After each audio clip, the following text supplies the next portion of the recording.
Hi, this is Lloyd Pye. People often ask me, if aliens were ever here on Earth, where's the proof? Where are their fingerprints? My answer is always the same. They're everywhere. Just look at the megalithic structures around the world. This presentation will hopefully give you a better understanding of how absurd it is to believe that primitive Stone Age people using fiber ropes and stone tools could build structures like the pyramids and all the other megaliths around the world. The audio is an excerpt from one of my presentations on the subject of human origins. The slides illustrate what I was talking about.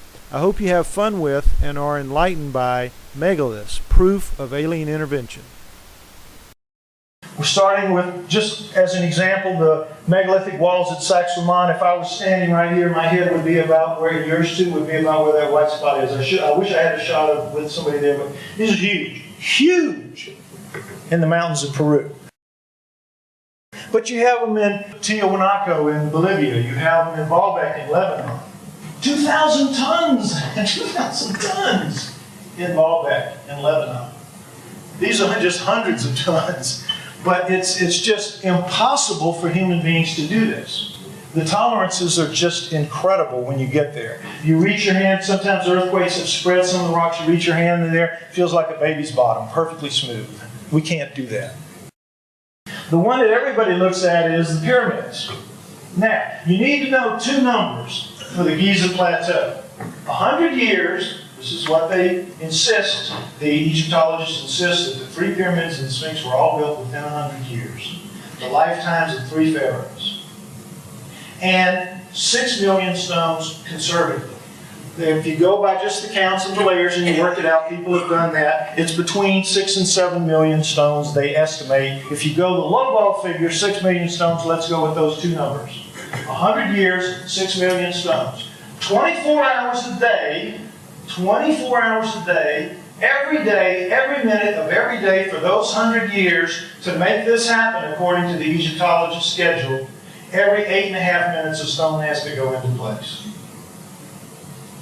Night and day.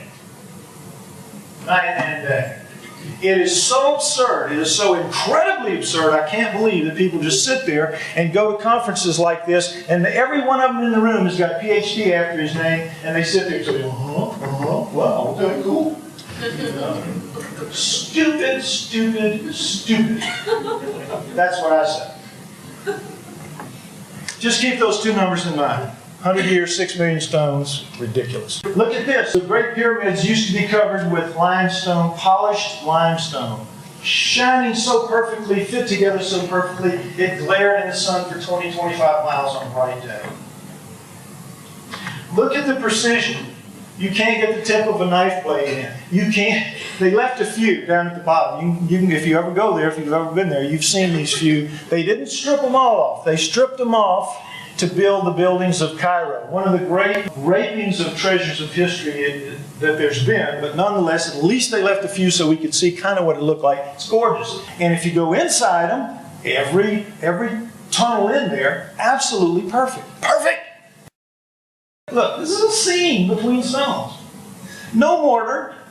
No mortar. Perfect. The pyramids were Rolex watches built to the size of mountains. That's what they were. Totally impossible for human beings to do that today. And we're supposed to believe that Stone Age people using fiber ropes and stone tools did this. Who are they kidding? Themselves. Because they buy it. The Sphinx, another one.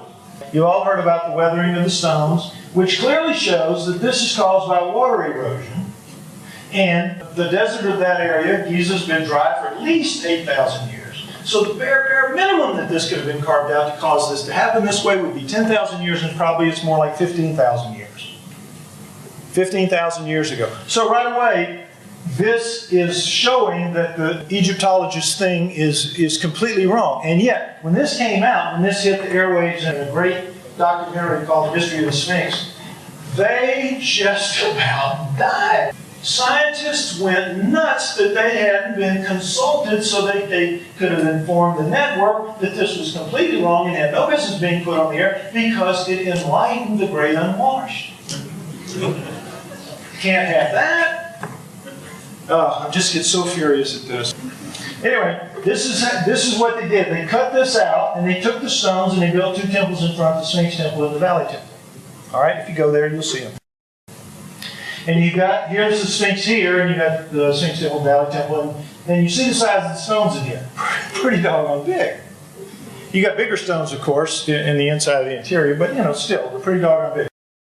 Here we see a 170-ton stone in the wall in the Valley temple. This is back when I had a lot of hair. Yeah. Not me. Somebody else. Anyway, the point is, here you go, 170 tons. It looks bad now because the limestone's been stripped off of it, but it was covered too perfectly. This will move 175 tons. This is what it would take to move that stone you just saw for us today. It would take a couple days to set up and get ready and actually make the lift and put the stone in place. But 175 tons, can do it. That 170-ton stone could have been done by us today, could have been moved into place.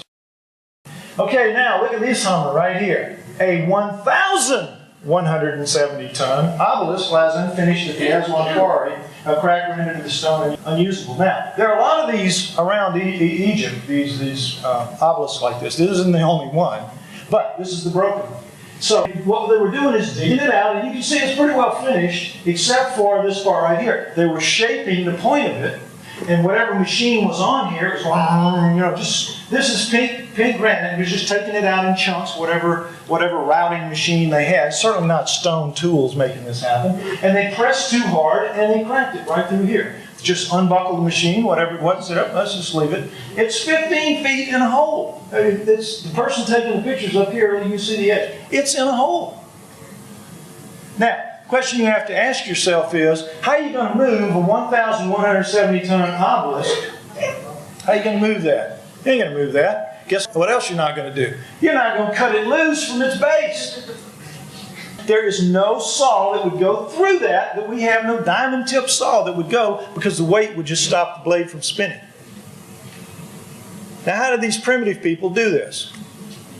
What bozo got the job of getting under there with his stone axe and going to look?